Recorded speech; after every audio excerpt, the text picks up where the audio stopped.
Listo. Bueno, hoy vamos a arrancar con la siguiente clase que tenemos, siguiente tema, que es concurrencia sobre todo y sincronización. Vamos a tener una clase teórica que ojalá lleguemos a terminarla hoy para entender todo lo que implica que exista concurrencia y todos los problemas con que nos vamos a encontrar. Y después una clase práctica que creo que va a ser dentro de 2 sábados, en donde vamos a justamente poner en práctica todos los conceptos que vamos a aprender hoy, sobre todo los de semáforos. Bueno, principalmente todo se va a centrar en un concepto que se llama condición de carrera, ¿no? Y que tiene algo que ver con este chiste que tal vez es difícil de entender ahora, porque falta el contexto. Una cosita es que sube tu cara acá. Perdón, me resultó muy gracioso. Ya está. Perdón. Yo estoy viendo tu cara, no sé por qué no veo la mía a la derecha. No importa, no importa, queda la tuya, pero déjalo así. No importa. Perdón. Sigamos. No se entiende mucho el chiste ahora porque no sabemos lo que es la condición de carrera, pero cuando lo expliquemos uno puede volver acá y entender a qué se refiere, ¿no? Más o menos por las imágenes podría uno llegar a inferir que hay algo raro con las acciones, ¿no? Con los diálogos, están desfasados, están en el lugar equivocado. Bueno, no se entiende. Vamos a tratar de llevar esto a la práctica para entender qué pasa, ¿no? Supongamos que tenemos ahora varios hilos, no importa cuántos hilos. Perdón, antes que del caso de muchos hilos tenemos este código, sencillo, en un solo proceso, no hay nada más.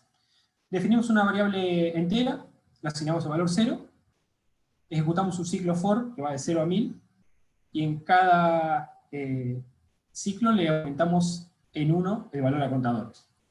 Esto es fácil de entender, ¿no? Lo que va a hacer simplemente es que cuando termine de ejecutar, contador va a valer 1000. No hay mucho más que discutir.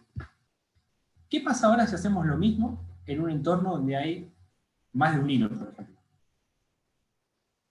Tenemos este caso, ¿no? Tenemos una variable, es importante que la definamos como global en este caso, que por ejemplo haya sido definida en el proceso que después creó los hilos, y a esa misma variable la vamos a aumentar con el mismo código, porque supongamos que los hilos son idénticos, en 2 lugares distintos. Sabemos ya que los hilos van a ejecutar con su propio stack, con sus propias variables en cada función, propias variables locales y demás. Pero la variable global va a ser la misma, la referencia va a ser la misma. Los dos hilos van a leer la misma variable y van a escribir en la misma variable. Entonces uno puede suponer que si uno tiene 2 hilos ahora y antes daba 1000, esto tiene que dar 2000, ¿no? No. Vamos a ver qué pasa. ¿Querés mostrar el ejemplo ahora, Esteban, o sigo? Dale. La mostramos. Vamos a verlo en código. Procedo a compartir pantalla. Ahí, dejo de compartir yo. Ahí va. Por acá.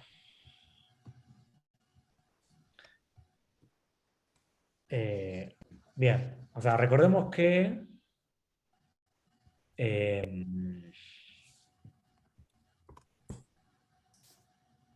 tenemos varios hilos. Para lo que estamos viendo es irrelevante si son de kernel o de usuario. En este caso la prueba que vamos a hacer en Linux es son hilos de kernel. Y vamos a fabricar este contexto en el cual varios hilos del mismo proceso están manipulando una variable, ¿no? Entonces, en el ejemplo este, de hilo var global, vemos una función, ¿sí? ¿Se llega a ver acá? Sí, ¿no? Bueno. Sí, perfecto. Sí. Bien, tenemos una función. Acá tenemos una variable global, ¿no? Que es global no porque se llame variable global, sino porque está declarada acá afuera, ¿no? Este proceso, en su primer hilo, digamos, hace un for, crea n cantidad de hilos, en este caso 3, ¿sí? Los crea, cada uno va a ejecutar una función llamada mi función, y este hilo espera a que finalicen los otros 3, bueno, porque era una prueba, entonces me interesa esperar a que finalicen, y cuando finalizan todos, imprime el valor de esta variable global, a ver cómo quedó. Si vamos a ver qué hace cada hilo, todos tienen la misma función. Lo único que hace cada hilo es modificar la variable global y sumarle 1. ¿Está bien? Esta variable arrancaba en valor 0. Y cada hilo hace eso 10.000 veces, o 100.000 veces para ser precisos. Imprime el valor en el medio, pero bueno, lo más importante es que modifican esta variable. Todos los hilos modifican la misma variable, la única variable, ¿está bien? La que pertenece al proceso. Y como ya sabemos, después termina la función. De hecho, la función ni siquiera tiene un return porque es void, y nada, que termine la función del hilo significa que termina el hilo, ¿está bien? Entonces, si yo tengo 3 hilos y cada hilo modifica la variable 100.000 veces y la variable arranca en 0, ¿cuál sería el valor final esperable? ¿Qué opinan? Si no hubiese el límite de condiciones, debería ser 1000 veces la suma, pero al existir un límite, y supongo que a nivel máquina funciona con un jump que chequea la condición, vuelve arriba, chequea, y si cumple, ejecuta, y si no sigue, entiendo que debería ser, creo que era 10.000 el número, o 100.000. hasta incluso podría llegar a ser 10.003 según si hace la concurrencia y lo saca antes de que termine la ejecución y deja al otro entrar. Entonces como que los tres quedarían adentro del for antes de hacer algo y podrían llegar a los tres, sumarle uno al final. Pero más de eso no podría superar. ¿A qué te referís con dijiste algo de las condiciones al principio? Que no me quedó claro. Claro, el for chequea antes de volver a entrar que se cumpla la condición, si se cumplió la condición de salida. Pero el for del hilo, decís, este de acá. El de mi función que dice que i sea menor a 100.000. Pero esta es una variable local. O sea, esta función se va a cumplir hasta que Ah, llegue a 100.000. Así que esto va a hacer perdón. 100.000 vueltas. Perdón, me confundí, pensé que era Profe, puede global. ser, en este caso, como int está declarado dentro de mi función y no dentro del for, que compartan la i y que llega a 100.000 nada más. No, ¿dónde se guarda la variable i? Y la variable out, ya que estamos. Y número. ¿Se acuerdan? Es ese bloque. En el stack. En el stack de este La hilo. función. Sí. Si yo tengo 3 hilos, cada uno tiene su propio stack. Ah, ok, ok. Recuerden que en el caso de los Yo hilos, no veo claro, lo rebuscado, digamos, pero no. Lo intuitivo es pensar que variable global termina con 300.000 de valor. Correcto. ¿Por qué Correcto. no termina? ¿Por qué no termina con 300.000? Vamos a ver qué pasa. Es lo intuitivo y como está planteado el programa, es lo coherente para concluir. O sea, yo creo 3 hilos, cada uno modifica 100.000 veces la variable, arrancó en 0, este programa espera que el valor final sea 300.000, ¿no? O sea, no hay forma que esta variable se modifique más veces o menos veces en este programa, digamos, ¿no? Imaginemos que no van a fallar, que no va a haber ninguna cosa rara, digamos, ningún cementation fault. No hay otra razón por la cual esta variable se modifique más veces, menos veces. 3 hilos, todo modificando la misma variable, sumándole 1 a la misma variable, ¿no? Bueno, entonces, compilamos por acá. Ahí va. Y ejecutamos como campeones. Ahí va. Ahí terminó. Fíjese el valor final. Este es el valor que imprime el hilo principal, ¿no? ¿Qué pasó acá? ah, ¿Sí? Nos faltan algunas sumas, ¿no? Vamos a correrlo de vuelta.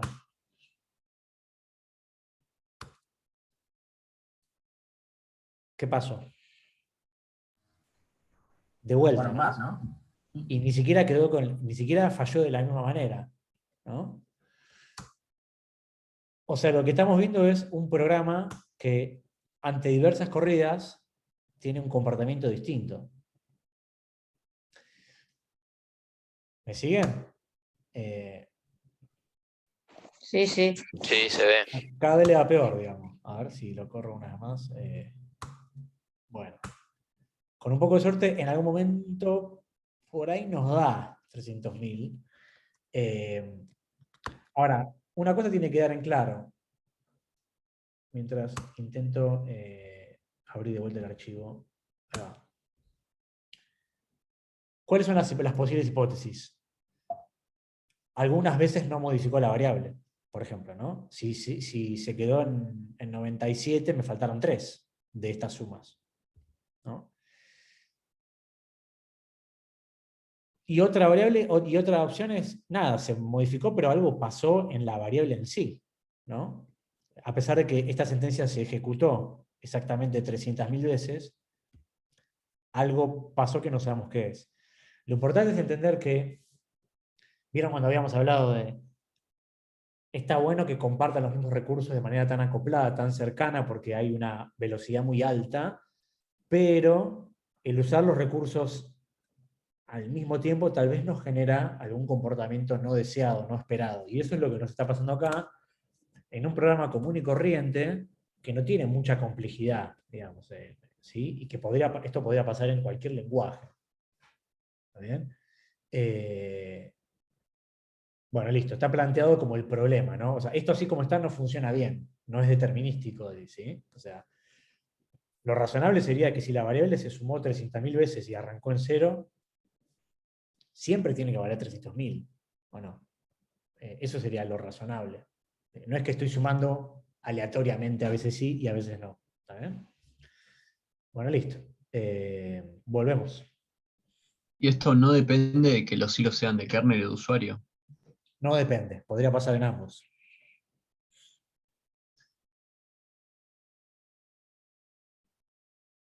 Ahí va.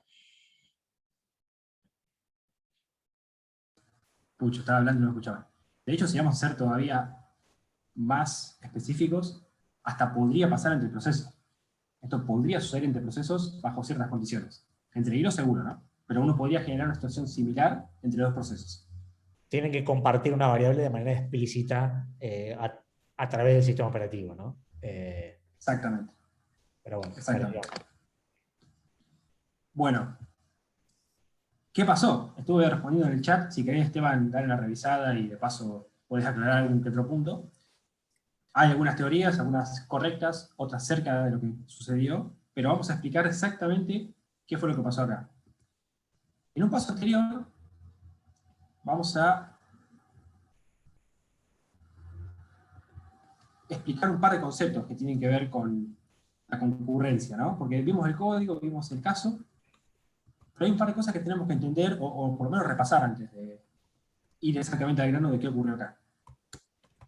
Cuando hablamos de concurrencia hablamos de procesos o hilos ejecutando de forma al mismo tiempo durante un periodo de tiempo, no exactamente en el mismo instante. De hecho, si volvemos a casos anteriores, decíamos que tal vez conviene pensarlo con una CPU, ¿no?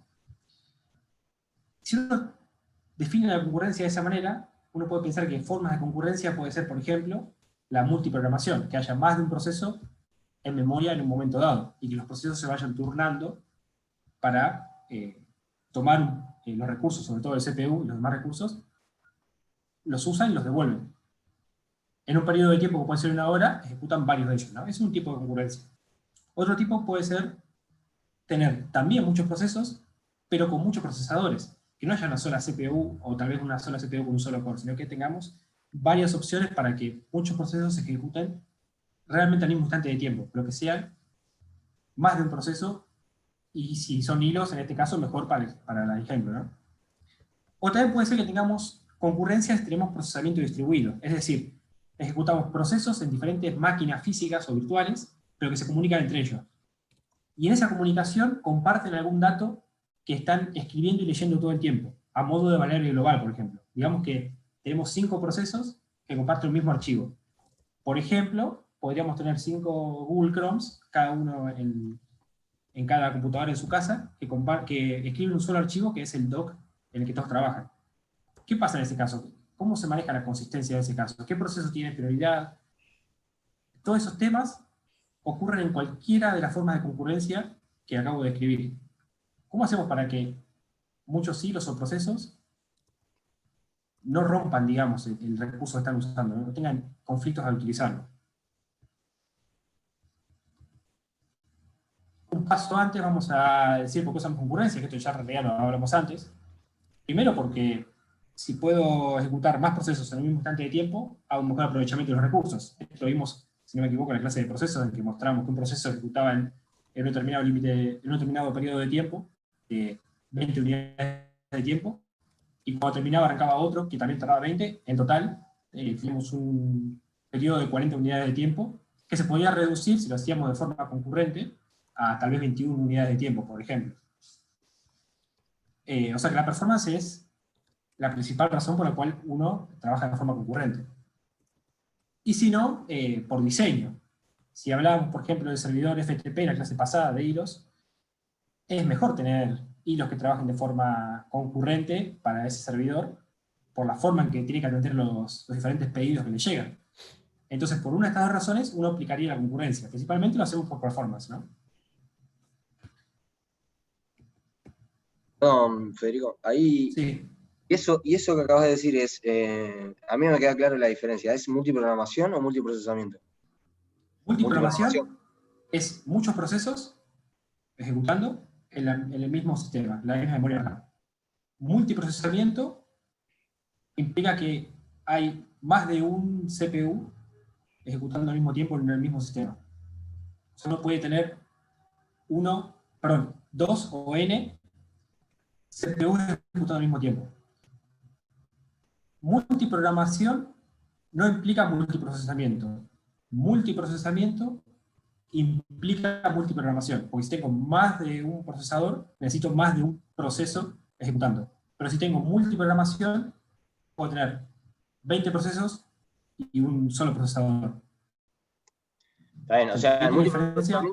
multiprocesamiento implica más de un procesador para que dos procesos en el mismo instante estén. Exactamente. Exactamente.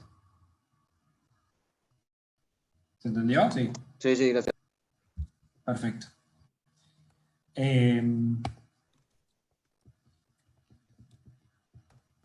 No me gusta cómo está organizado esto, tendría que haberlo cambiado antes para explicar qué pasó en el ejemplo, pero bueno, vamos a seguir con la PPT, vamos al ejemplo. No, está bien, está bien. Esto sí, es así. Así se genera un poco más de intriga. Sí. Dale. Lo que pasa es que ya tengo ganas de explicarlo, ¿viste? Mucha No. Esto es como la película, ¿viste? Que empieza con el final y después ocurre, ¿no? Va toda la película y cuando termina explica, ¿viste? Bueno, es eso. Así que, sábelo. Ahora es el pico de rating. Por eso. Cuando contemos es como que le contaste un poco de magia. Claro, vemos atrás. Así que dale, seguí tranqui. Claro, sí, es verdad, pierde la magia justamente. Bueno.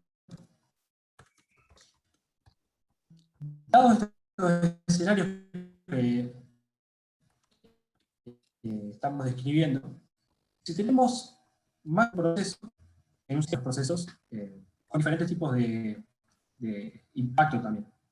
En el caso de que haya procesos que existen en el sistema y que hacen cosas distintas, la verdad es que se desconocen entre sí, entonces van a competir por los recursos que existen. Recursos como la memoria, recursos como el CPU, el uso de dispositivos de entrada-salida. En ese caso, el encargado de administrar los recursos para que ningún recurso quede en un estado inconsistente o para que ningún proceso tenga y devolver, eso se va a encargar de hacer el sistema operativo. Entonces los procesos se van a querer matar pidiendo todos los recursos que quieren para cumplir sus tareas. El sistema operativo es el que dice, ok, a usted le doy tal recurso, a usted tal otro, por tanto tiempo. Si te quedaste mucho tiempo en la CPU, tratamos de cortar esa ejecución. Entonces, toda esa administración de los recursos la va a hacer el sistema operativo, en un entorno donde todos los procesos se desconocen y compiten por lo que existe en el sistema. Hay otro caso en que tal vez hay uno o más procesos o uno o más hilos que no saben realmente la existencia de otros procesos, no saben cuáles existen o cuántos existen, pero se da una idea de que puede haber otros porque, por ejemplo, hay un socket. Si yo como proceso tengo un socket, seguramente voy a saber que al menos existe otro proceso que está al otro lado del socket. O si, por ejemplo, tenemos un espacio de memoria compartida, seguramente yo sé que hay otro o más procesos que también leen de ese espacio de memoria compartida, porque si no, no sería una memoria compartida. En ese caso, cuando uno tiene un recurso compartido entre procesos o entre hilos, que es más fácil, una variable global, por ejemplo,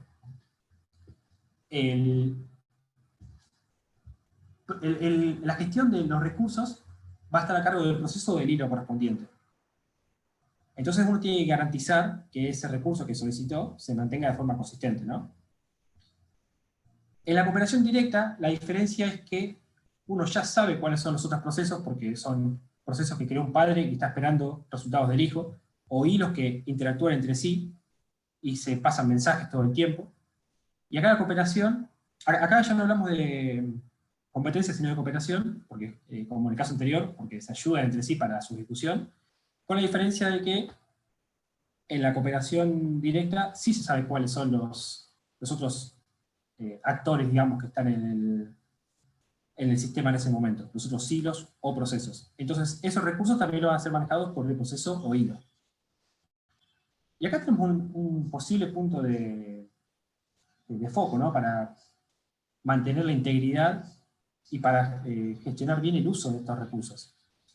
El sistema operativo en la competencia se encargaba de mantenerlos, como decíamos, de forma consistente, disponible, y asignarlos a tal o cual proceso dependiendo del caso. Pero en los dos casos de cooperación, esa responsabilidad se delega al proceso o al hilo o hilos involucrados, ¿no? Y eso hace que esa responsabilidad pueda generar errores, como los que vimos antes, que ahora hay que enfrentar, porque si antes el sistema operativo se encargaba de hacerlo, a mí no me importaba como proceso hacer nada, iba a estar todo bien, ahora sí tengo que tomar acciones para que esto no ocurra. Pero para que esto no ocurra tengo que entender primero qué es lo que ocurre. Y acá donde volvemos al ejemplo que teníamos antes, y ahora sí, pico de rating. Si tenemos dos hilos que están en cooperación indirecta, si mal no recuerdo, para la clasificación, en el que realmente no saben la existencia del otro, pero comparten un recurso común, que es la variable contador, tengo que tener algún tipo de mecanismo para evitar este problema. Y el problema viene por esta sentencia. Esta sola sentencia la que podría generar un comportamiento inconsistente como el que vimos en el ejemplo. Esta línea que dice a la variable global contador sumale 1, que parece atómica totalmente, parece que se ejecuta y termina y está todo bien, en realidad se va a descomponer, porque esto es C. O cualquier otro lenguaje de alto nivel, que no sea C, va a tener tal vez una sola sentencia para agregar un solo un valor para acumular, perdón, un valor de 1 en este caso a una variable. Pero en Assembler lo que ocurre es que primero se toma el valor de memoria y se pasa a un registro. Luego a ese registro se le suma 1, se pisa ese valor en el mismo registro, y luego del registro se guarda de vuelta a memoria. O sea que lo que antes veíamos como una sola sentencia, en realidad ocurre en 3 instrucciones distintas. Y esto es muy importante, diferencia entre sentencia e instrucción, ¿no? Puede ser una sola sentencia, pero las instrucciones pueden ser muchas más. Entonces, ¿qué va a pasar? Si desmembramos esto y lo armamos de la manera en que lo vimos recién, con las instrucciones y no con las sentencias, vamos a tratar de simular el posible escenario que vimos, ¿no? Primero, ejecuto la primera instrucción del hilo A. Recuerden que todo esto es contador más nomás, no hay nada más en el tablero. El valor en memoria de contador era 0. Entonces cuando lo asigno a registro, en la CPU, el registro ahora vale 0 también. En el siguiente paso, el mismo hilo siguió ejecutando, y le dijo, ok, a lo que estaba en el registro le sumo 1, y lo guardo en el registro. Resulta que acá ocurrió una interrupción. Interrupción de clock, interrupción de sistema, interrupción de lo que sea. El hilo salió de ejecución, el proceso entero salió de ejecución, se borró el contexto. Como ya todos sabemos, todo esto, este estado en este instante, se guardó en algún lado, ejecutó el sistema operativo, tal vez ejecutó otro proceso, no lo sabemos, eventualmente vuelve el mismo proceso a ejecutar. Pero ahora, por planificación, y ya vimos también planificación en el caso de hilos, la clase pasada, tal vez no ejecute el hilo A. Porque, no sé, porque si eran hilos de usuario, la biblioteca decide que va a ejecutar el hilo B, por la razón que sea. Cuando ejecute el hilo B, lo primero que va a ser traer de memoria lo que estaba en la variable global y lo va a borrar en el registro. Si en memoria hay un 0, porque nunca fue escrita, va a tener un 0 en el registro. A ese 0 le va a sumar 1, como hizo el anterior. Pero en este caso, si dejamos que finalice, este sí va a escribir en memoria el valor nuevo. Es decir, que si había tomado 0 y le puedo sumar 1, lo que va a guardar acá en este último paso va a ser el valor 1. Y acá tenemos el estado final, digamos, en este momento. En memoria vale 1 y el registro terminó valiendo 1. Con todo esto, el hilo B ya terminó de ejecutar ese contador más. O sea, todo esto pasó con el contador más. Terminó de ejecutar y volvió la ejecución al hilo 2. Perdón, al hilo A. El hilo A, lo que va a hacer ahora, cuando vuelva y cargue su TCB, su propio contexto en ese momento, va a crear el registro con el valor 1. Este registro valía 1 porque antes se había guardado con 1. Y como se quedó congelado un instante de tiempo, digamos, y cargó este instante de tiempo, sabe que la siguiente instrucción va a ser esta. Pero como registro vale 1, lo que va a poner en memoria es 1. Lo que no sabe este hilo es que en memoria ya valía 1, porque lo había pisado este. Cuando uno ve este código, si uno ejecuta este y después este, uno dice, bueno, este le sumo 1, vale 1, y este le suma 1 más y ahora vale 2. O si pasa al revés, lo mismo. Si empieza en 0 y contador, acá le sumo 1, vale 1, y cuando ejecute esto va a valer 2. Pero si se intercala de esta manera la ejecución entre dos o más hilos, tenemos que el resultado final fue que el registro ahora, perdón, que la variable global en memoria ahora vale 1. Porque esta última instrucción pisó el último valor que había actualizado este, y entre sí no se enteraron. ¿Se entendió la situación que ocurrió varias veces? Y en el caso de los ejemplos que mostraba Esteban, ocurrió más de una vez, porque si no hubiera dado el resultado 299.999. Los resultados variaban entre 299.916 y 299.000, no me acuerdo, 993, por ejemplo. Fede, Eso indica... a mí no me quedó Sí. claro la última. Después de la interrupción, vuelve, y entonces, como ya se había quedado en el registro con el valor 1, en memoria quiere guardar ese valor 1, pero ya tenía un valor 1 por el hilo B. ¿Y entonces qué pasa? ¿Igual guarda 1? Exacto, no se entera nunca que estuvo actualizado. O sea, es que el hilo A no sabe nunca que el hilo B actualizó el valor. Claro, y tendría que haber sumado, tendría que haber estado en 2 entonces y le quedó en 1. Ahí está. Exacto. Bien, Y gracias.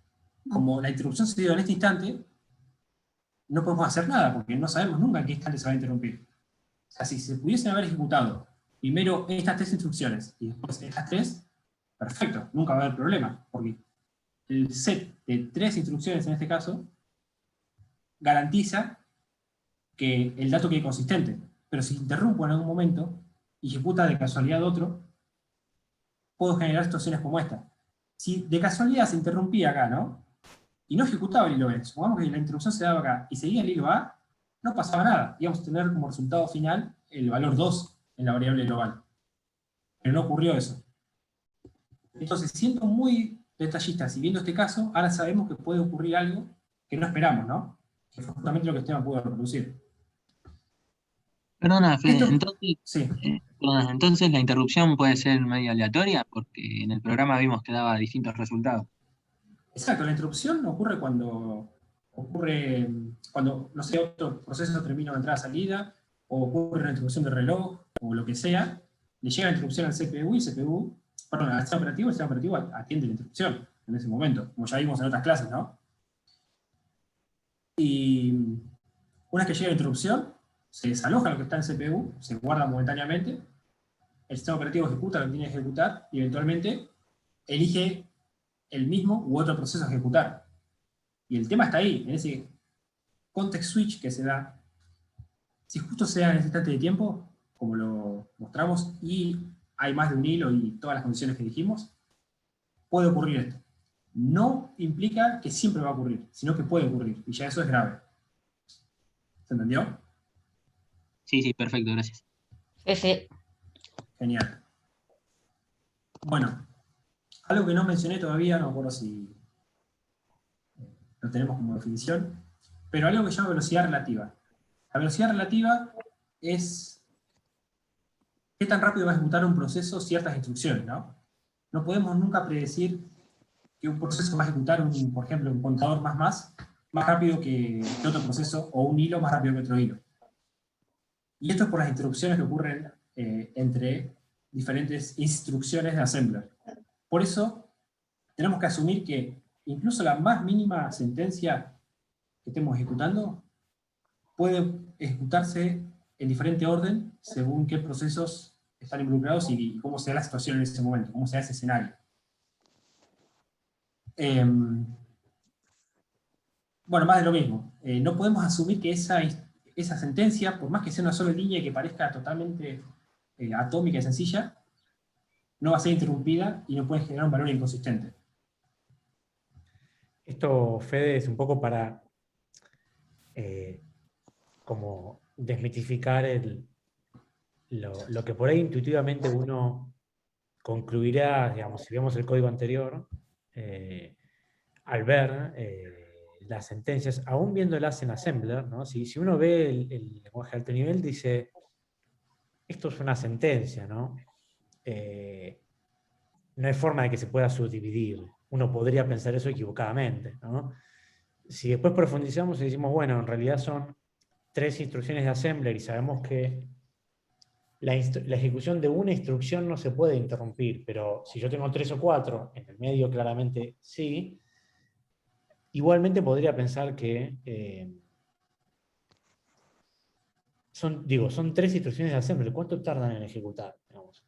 Es muy rápido. Entonces uno podría decir, bueno, realmente, digo, en el sistema operativo tengo un montón de procesos e hilos corriendo.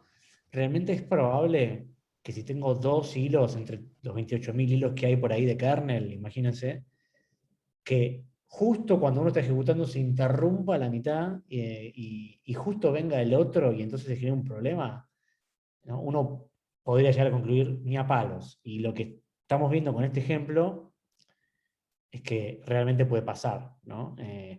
Y para peor, ni siquiera es determinista. El problema es determinístico en el sentido de que va a fallar de la misma manera o la misma cantidad de veces, ¿no? Entonces, esa está difícil porque por ahí en algunas veces funciona bien, ¿no? Entonces, en ese sentido, la conclusión dice, no se puede asumir la velocidad relativa, ¿no? Porque error sería creer de que son tan pocas instrucciones que 3 instrucciones de assembler comparadas con muchas más van a ejecutar tan rápido que nunca va a haber un problema. Y en realidad sí, puede haber un problema igual, ¿no? Y la atomicidad tiene que ver con esta trampa de creer que una sentencia de alto nivel, tan aparentemente primitiva como sumarle 1 a una variable, Inocente. claro, es indivisible, digamos, ¿no? Cuando en realidad lo es, como vimos, ¿no? Así que nada, un poco... Y además es ser indivisible que puede intercalarse con otras instrucciones dentro de otras que son similares. Porque más sencillo que el ejemplo que vos mostraste, no es que estamos operando y escribiendo un archivo o leyendo un buffer de 1 kilobyte y no sé, pisando. Es solamente sumar un valor en una variable entera. Es más sencillo que puede haber. Y así todo puede fallar.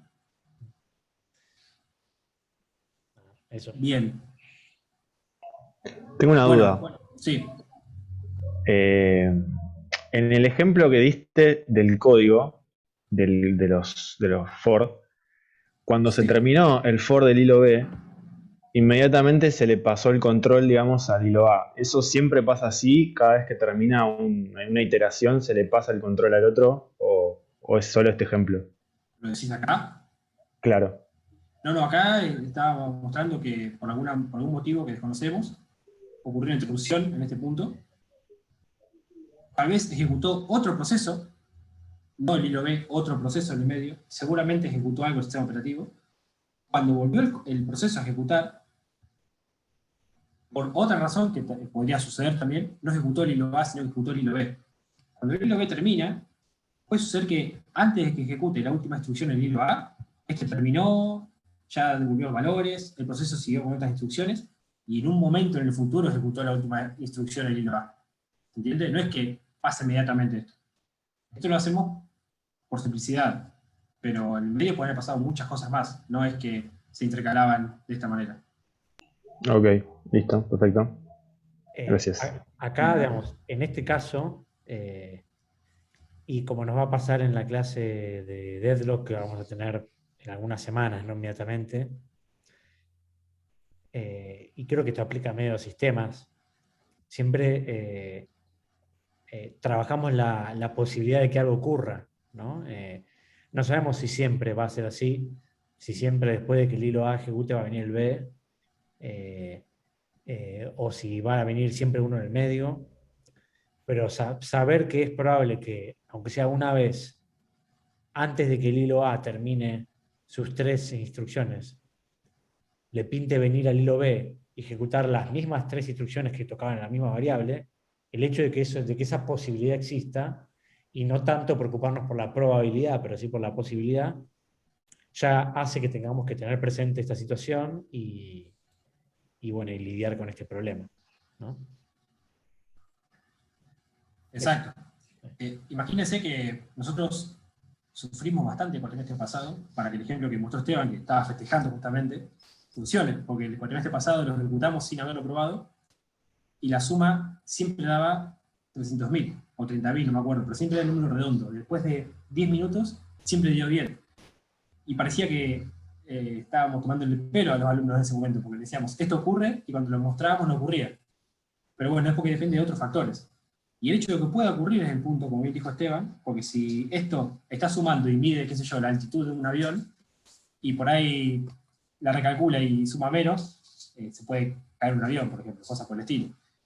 El tema es, justamente como decía Esteban, es saber que existe y saber cómo podemos resolverlo, o cómo lidiar con esto, ¿no? Y este es uno de los ejemplos. Hay otros casos que vamos a ver más adelante, que tal vez no escriben una variable, pero que pueden romper la integridad de un archivo. Bueno, ya hablamos de la velocidad relativa, de que no podemos... Una consulta más antes que se vaya Sí. el tema. ¿Esteban en el código generó algún tipo de interrupción o se dio naturalmente para que dé lo que quería mostrar? No sé, yo creo que... No sé qué hiciste, Esteban. Yo te he dicho que querías No. procesos, pero no sé si hiciste algo distinto. No, se dio naturalmente. Yo no... solo compilé un programa y lo corrí, digamos. No es que hice algo en el sistema operativo ni manipulé el hardware para fabricar una interrupción, por ejemplo. No, nada de eso. Simplemente jugué con la cantidad de hilos que creaba, con la cantidad de veces que modificaban la variable y con la saturación un poco del sistema, como para aumentar esa Haya más probabilidad que context switch. pasara, pero Claro. claro, pero como cosas que tranquilamente pueden pasar en un sistema y nada más que eso, digamos. Ok, gracias. Bien, de hecho, se puede probar el código, ¿no? Y pueden probarlo en sus máquinas, si no me equivoco. A ver, funciona, tal vez no. Hoy las máquinas son bastante potentes y puede ser que funcione bien, que no puedan producir el error, pero también puede ser que puedan ver el comportamiento inesperado.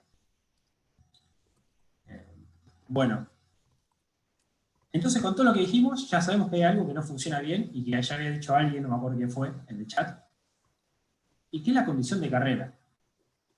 La condición de carrera es una situación en la cual varios actores, que van a ser procesos o hilos, modifican porciones de memoria, en este caso son datos, que comparten entre sí.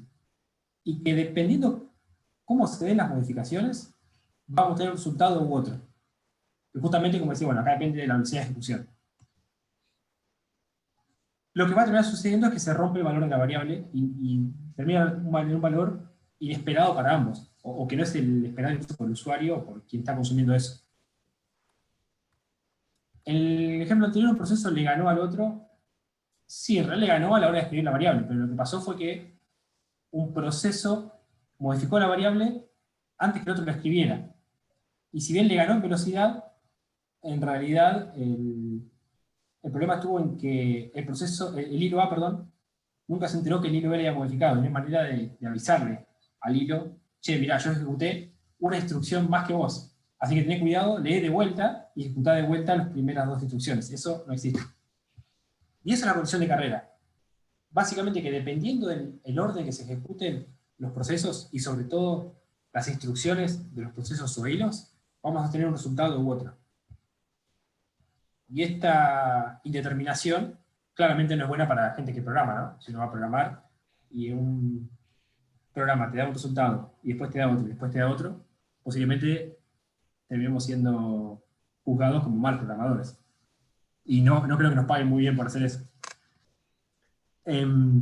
Entonces, tenemos que saber que existe esto y tenemos que saber cómo lidiar con este problema.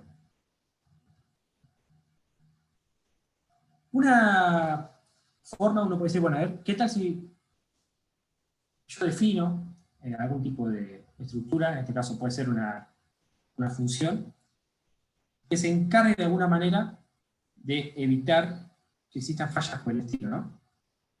Entonces, cuando uno ya programa lenguajes de alto nivel, como C, Java, Pascal, Ruby, todos los que se le ocurran, tenemos que tener ya alguna manera de lidiar con estos problemas que sean brindadas tal vez por el lenguaje o por el framework o lo que sea. En este caso, hay funciones que se llaman o se denominan thread safe, que es una característica para garantizar que no importa qué hilo, en este caso, ejecute esa función, todo va a funcionar bien. O sea, todo el resultado final va a ser el correcto, porque nos aseguramos de que esa función, por alguna razón que vamos a ver después, va siempre a devolver el valor que esperamos. Es como que en vez de llamar a contador más, como hacíamos, llamamos una función que sabemos que es thread safe, porque la definimos de esa manera y la escribimos de esa manera, y la función es la que se encarga de aumentar el valor de la variable en 1. Entonces, si yo en este lugar, donde teníamos el contador más, llamo una función que sea incrementar en 1, acá y acá, y yo aseguro que esa función es thread safe, me voy a asegurar que no ocurra este problema, que no ocurra una condición de carrera. Hay algunas funciones que ya se saben que son thread safe. Acá están los ejemplos listados. No me acuerdo, Esteban, si vos querías mostrar el ejemplo de este retalk con código o no, o lo pasamos simplemente charlando.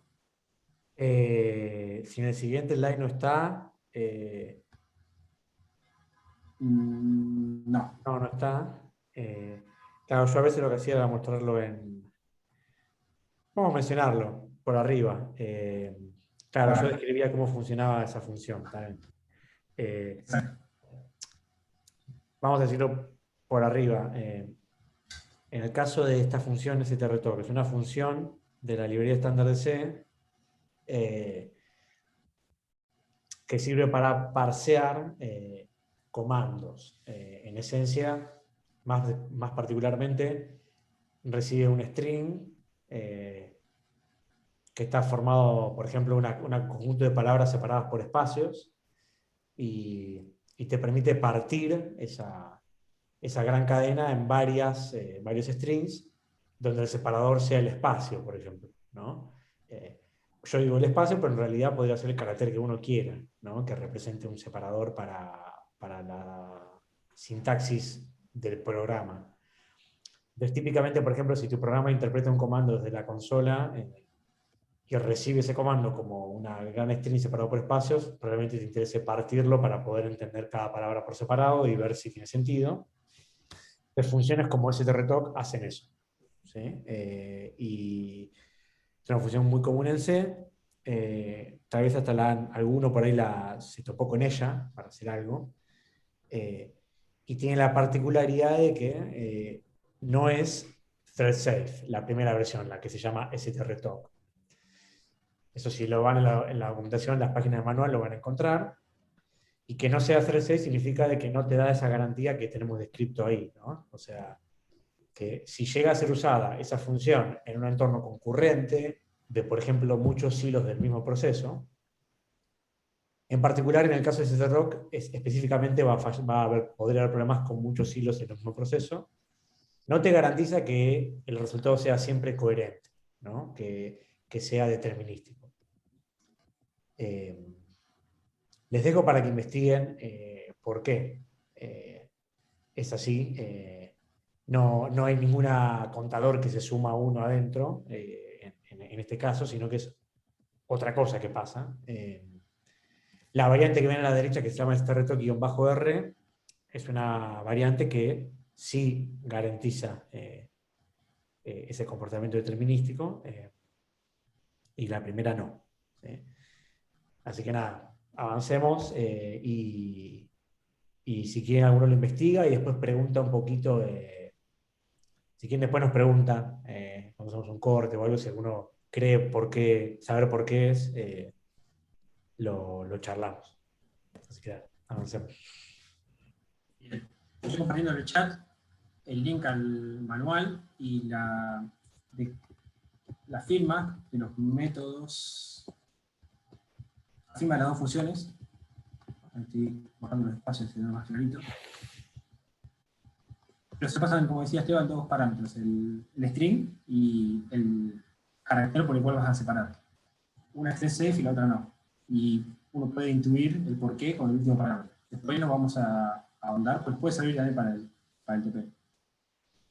Bueno, eso para hacer. En Java, por ejemplo, uno puede tener diferentes tipos de listas, pero si uno maneja hilos, puede tener el mismo problema que estábamos viendo recién. No estamos exentos por salir de C, por ejemplo, de cometer errores o tener condiciones de carrera. Si uno usa una linked list en Java, uno puede enfrentarse a los problemas como los que describimos. Para eso, Java ofrece la concurrent list, que esta es una función thread safe en ese ambiente. Y otra cosa que les quedaría investigar a ustedes es saber si las commons que tienen para el TP, si son thread safe o no. Porque si usan hilos en el TP y usan funciones que no son thread safe, están expuestos a que le ocurra comportamiento de este estilo. Y como vieron, en el caso de Esteban, no había un error. O sea que ustedes no tenían un error claro en consola o un error por el cual el programa falla.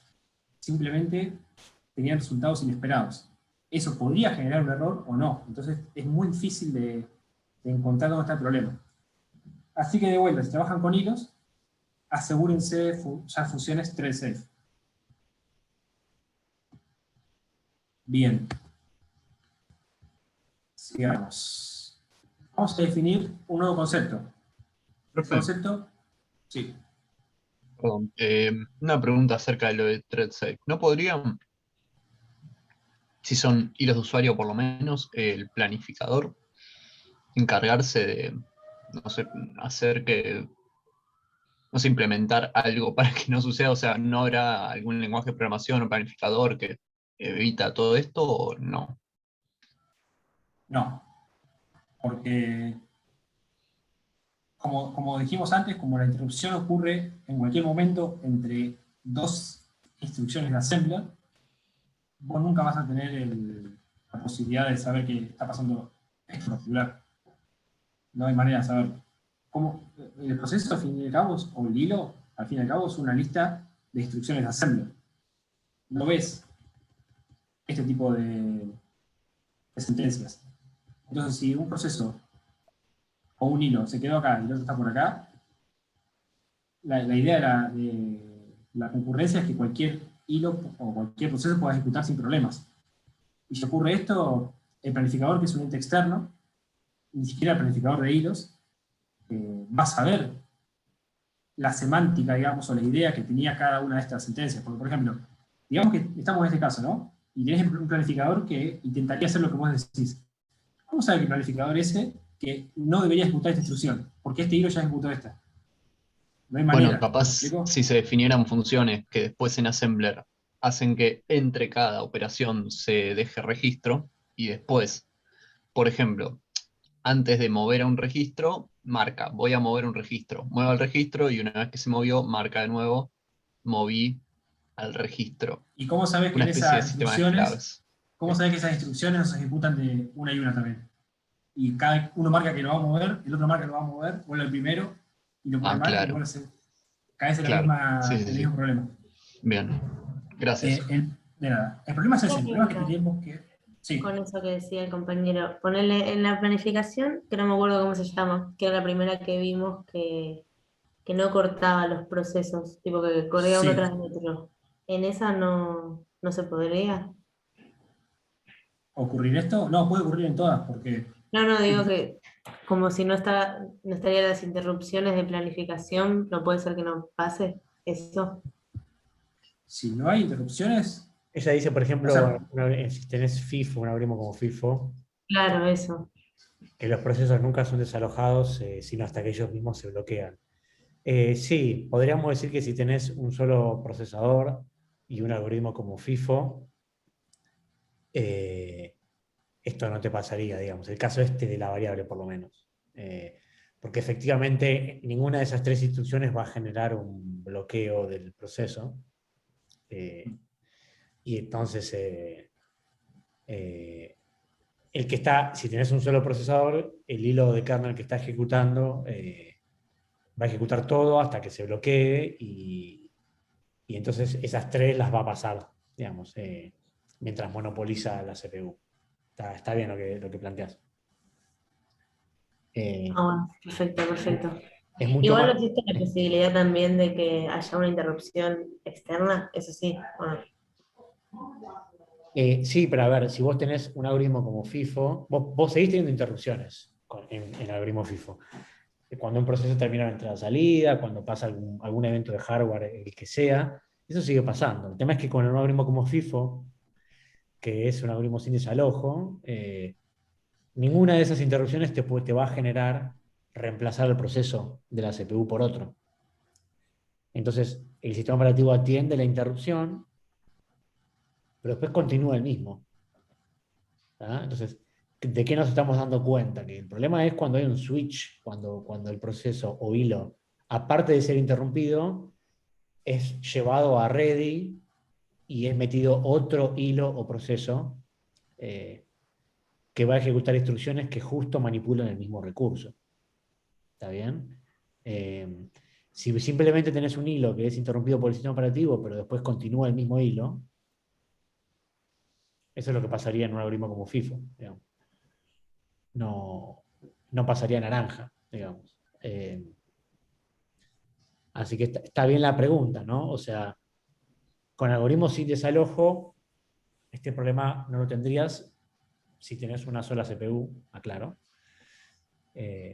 Obviamente es un problema que nos importa mucho porque la mayoría de los sistemas operativos hoy en día tienen algoritmos con desalojo por todos los beneficios que dan ese tipo de algoritmos, ¿no? Pero está bueno ver ese detalle. igual, este es el caso particular para escribir una variable global compartida. Si vos estás compartiendo memoria entre procesos, con FIFO podría pasarte que llegas a una inconsistencia igual. No es este caso particular, pero podrías tener una situación similar si hay memoria compartida entre procesos.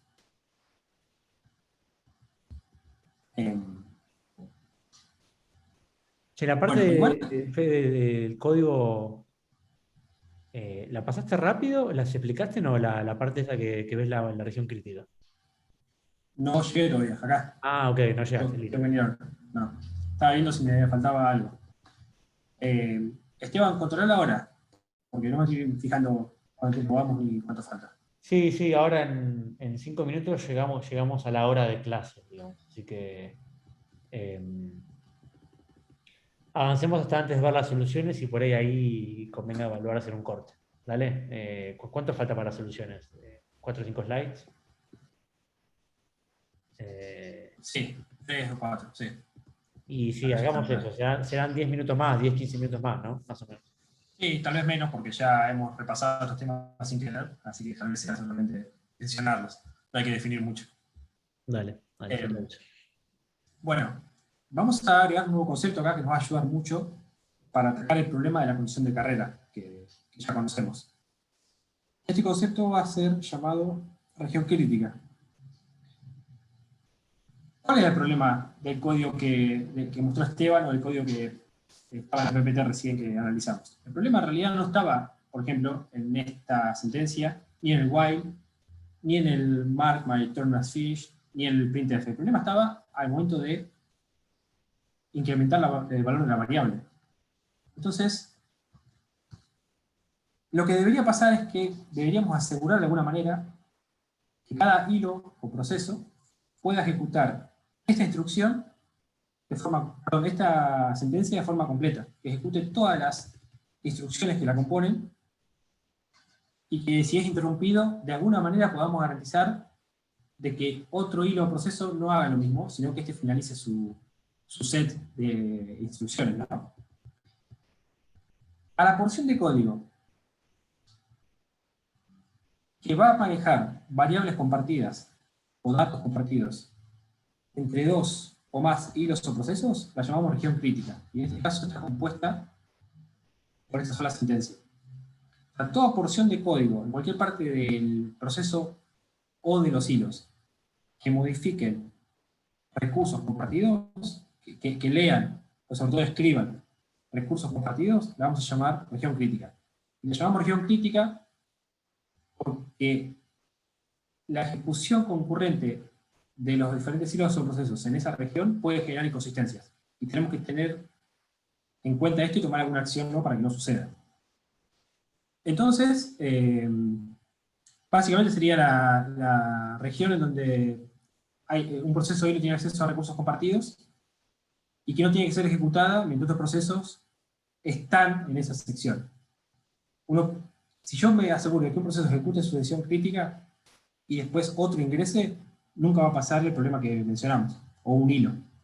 Entonces la idea sería definir una porción de código en donde hay uso de recursos compartidos y que ningún otro proceso pueda ejecutarla hasta que yo no termine de ejecutar todas las instrucciones que estaban ahí.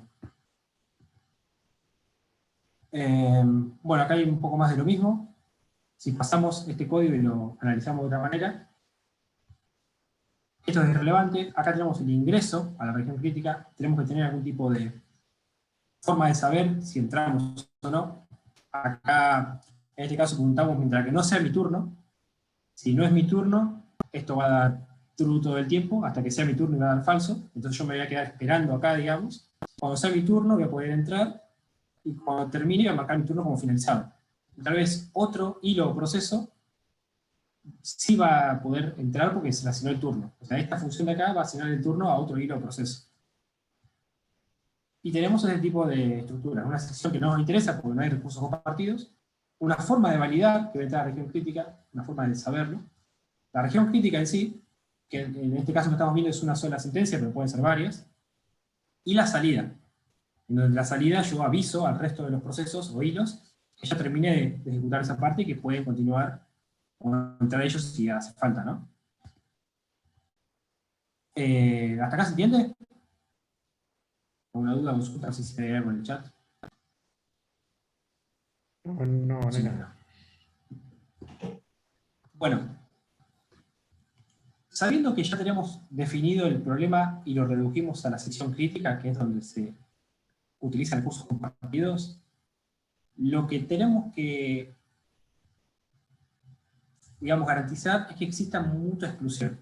Y la mutua exclusión no es más que un requerimiento en el cual sabemos que si un proceso ejecuta su región crítica, tenemos que asegurar que ningún otro proceso o hilo esté ejecutando lo mismo.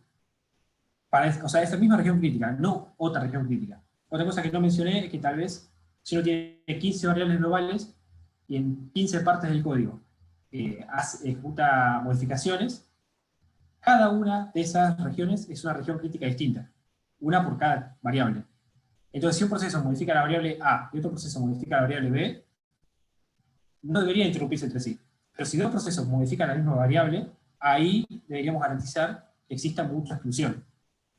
Porque en ese momento es en el que podemos caer en el problema que habíamos definido antes. Entonces, primero tenemos el nuevo concepto que es la región crítica, sección de código en la cual se modifica un recurso compartido, y agregamos este requerimiento de mutua exclusión, en el que definimos que si un proceso ejecuta una región crítica, ningún otro proceso, o hilo de vuelta, puede ejecutar ese código hasta que el proceso inicial avise que ya salió, o termine de ejecutar esa porción de código. ¿Dudas hasta acá? ¿Se entiende? ¿Confuso? ¿No? Una consulta relacionada al Sí. ejemplo de antes. ¿No podría Sí. llegar a pasar lo mismo el mismo problema de condición de carrera al llamar a la función de not my turn? Ahora vamos a analizar casos por el estilo. Dependiendo de cómo el not my turn esté implementado, quién lo ejecuta y qué tipo de herramientas tiene internamente, puede pasar lo mismo, como dijiste, o no, podría no suceder. Pero vamos a ver todos esos casos en la segunda parte de la clase. Ok, perfecto, gracias. Porque si no, quedamos en la misma. Si, bueno, está bien, yo pregunto por qué no es mi turno, perfecto, pero el no mi turno puede tener un problema adentro y podría entrar los dos al mismo tiempo. Ahora lo vamos a Claro. ver en el resto porque hay un montón de código y de lógica. En esencia, una cosa para agregar del slide anterior, que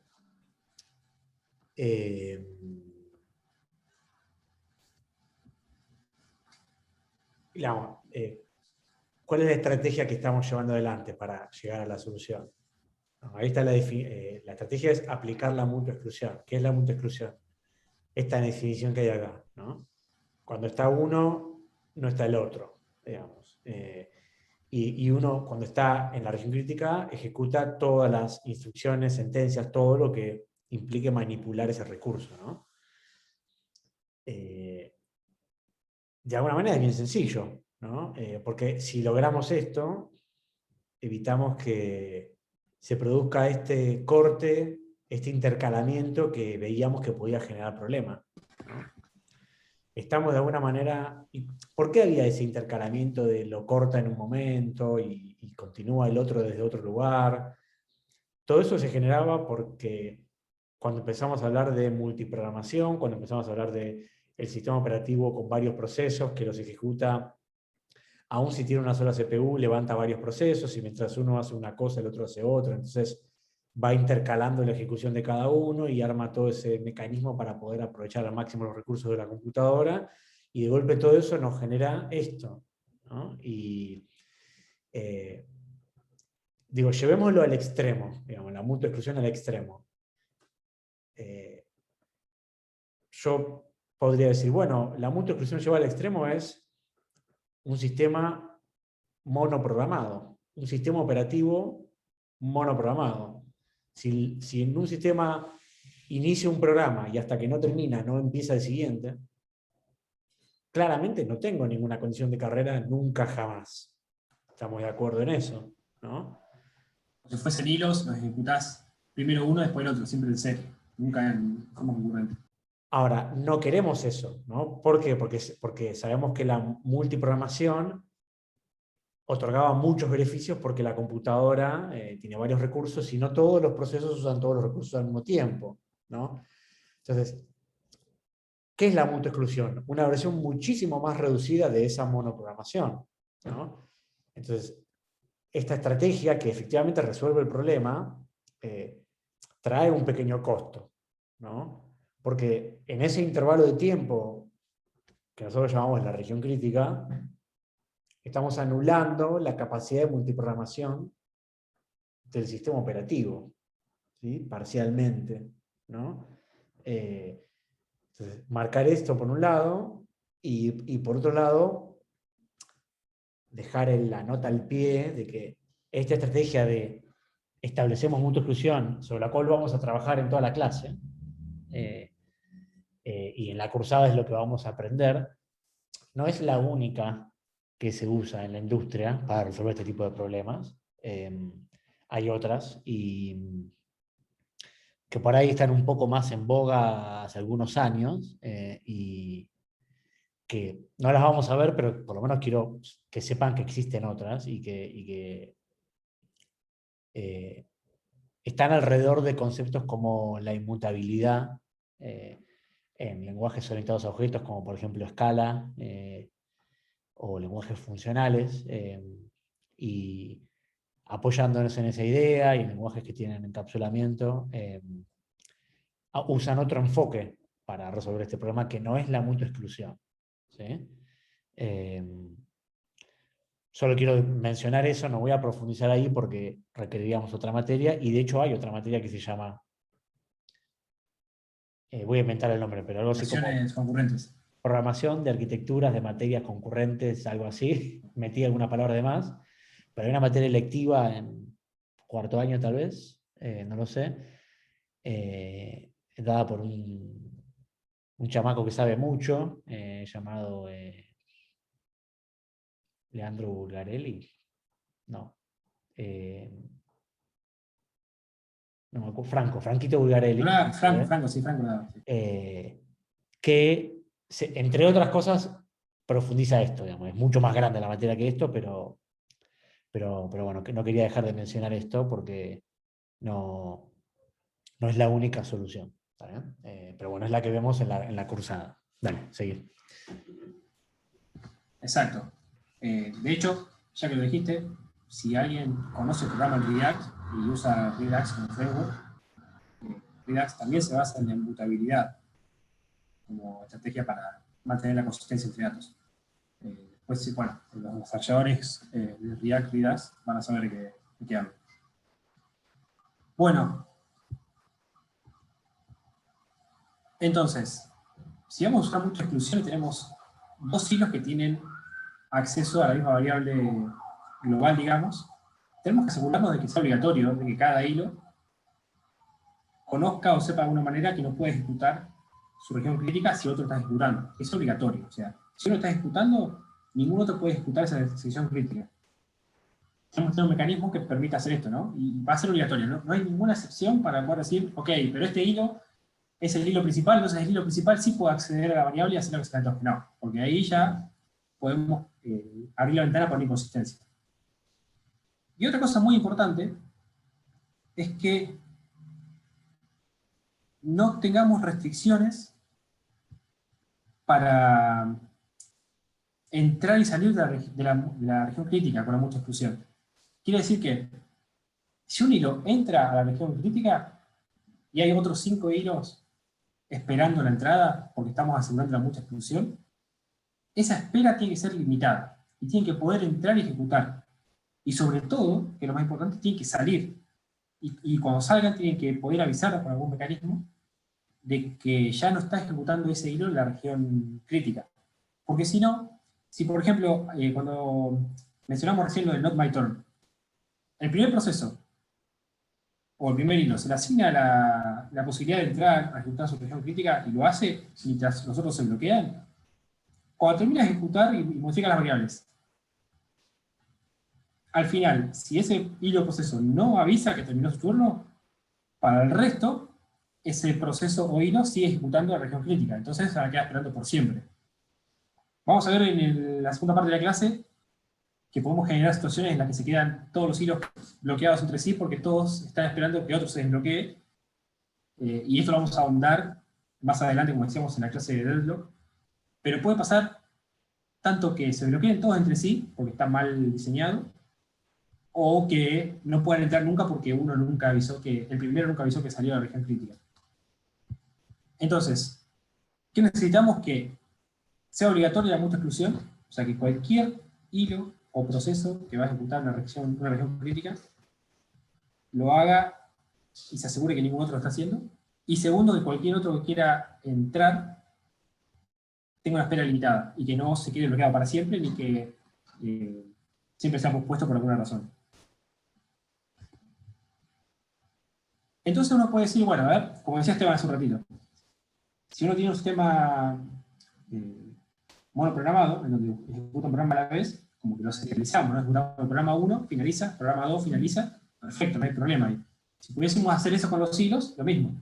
Hilo 1 finaliza, hilo 2 finaliza, hilo 3 finaliza, y ya. Pero perdemos la concurrencia en sí. Y si entonces, cuando definimos la región crítica, por ejemplo, en la variable contador más, dijimos, esta es la región crítica.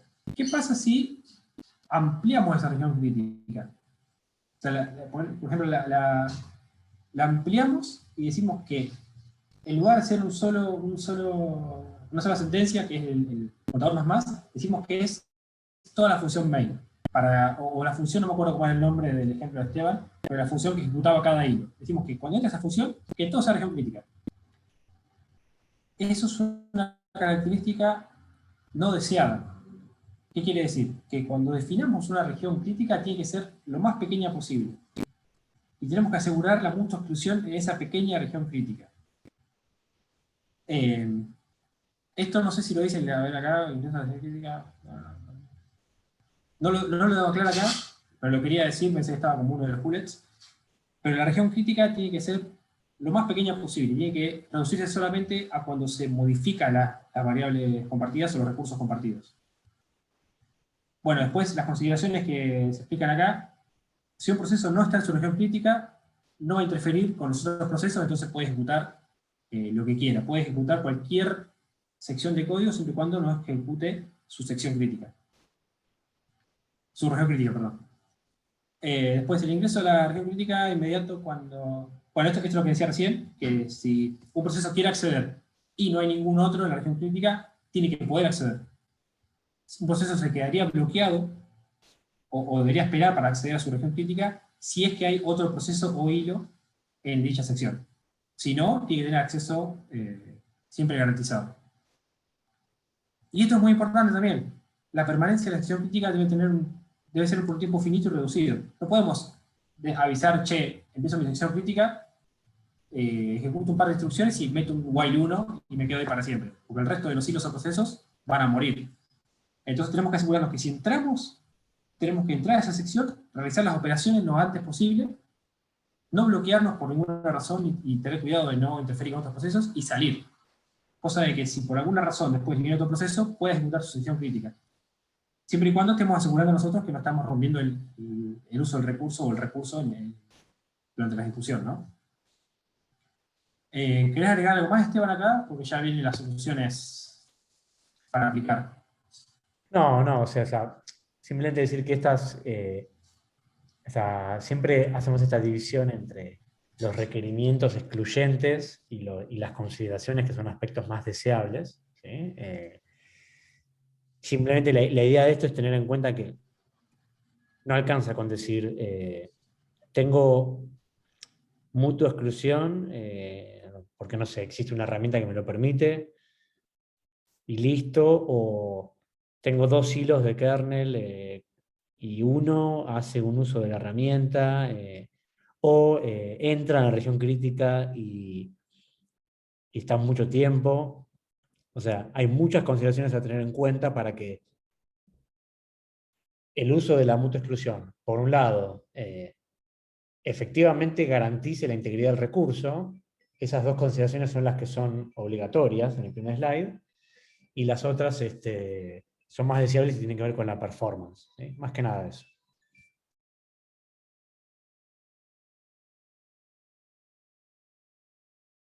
Bien.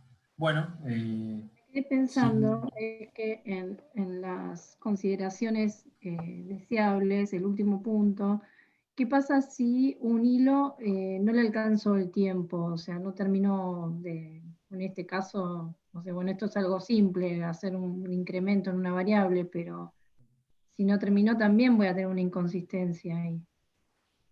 más o menos, porque lo que vamos a asegurar con esto, que ahora lo vamos a ver en la siguiente parte de la clase, lo que vamos a asegurar es que si un hilo no terminó de ejecutar sus instrucciones, por ejemplo acá, digamos que el hilo se quedó ahí, ¿no? El hilo A, hubo una introducción y sucede este escenario.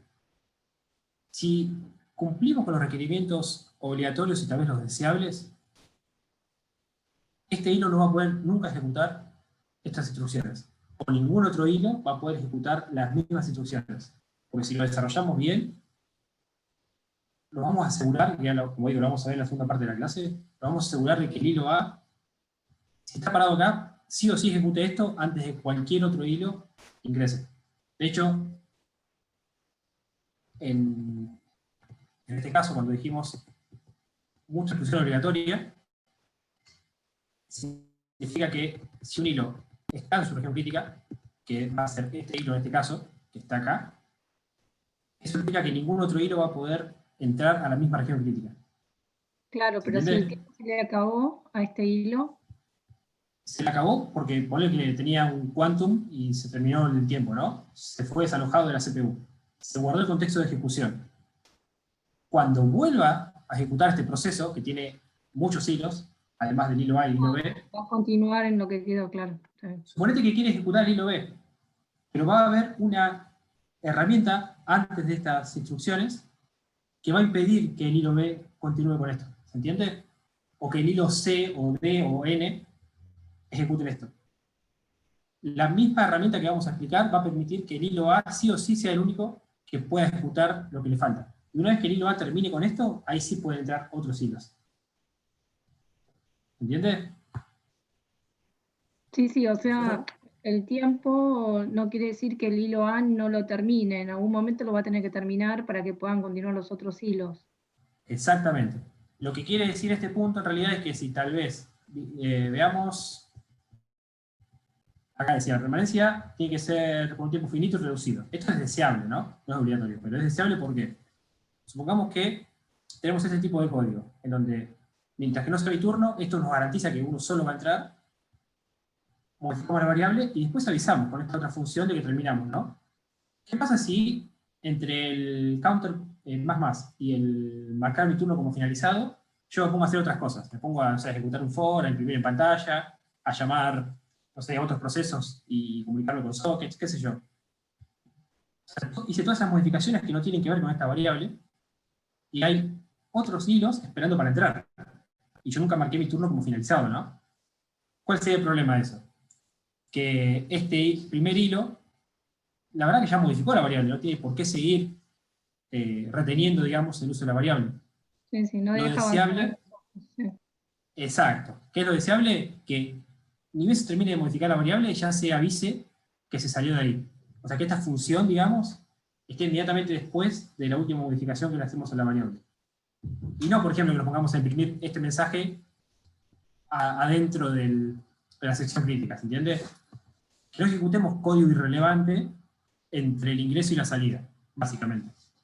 Porque ese código irrelevante es irrelevante porque no modifica variables compartidas. Entonces no tenemos por qué protegerlo de nada. Que ejecuten lo que quieran los procesos, son los hilos. ¿Se entendió? Sí, gracias. Perfecto. Igual creo que va a quedar más claro cuando veamos la segunda parte, porque ahí sigue un código y vemos los casos más particulares. En principio ahora sabemos que va a haber porciones de código en donde se modifican recursos compartidos que si no se gestionan de manera correcta pueden generar inconsistencias. Lo que vamos a hacer es asegurar que ese código pequeño, que tiene que ser reducido, al que llamamos región crítica, se ejecute siempre de forma, que se ejecute siempre en serie y no en paralelo. O sea que siempre que uno esté ejecutando esa sección, nos aseguramos que ningún otro la ejecute. Vamos a tener, como decía Esteban en un momento, una especie de cuello de botella, porque estamos aprovechando la multiprogramación ahí. Pero si lo hacemos en un lugar muy reducido y de forma muy medida, vamos a resolver el problema de la colisión de carrera, ¿no? Bien, no tengo más que decir. Si hay otra pregunta, respondemos, si no ya cortamos por ahora. Bueno, dejamos entonces de grabar, ¿te parece? Dale. Adiós.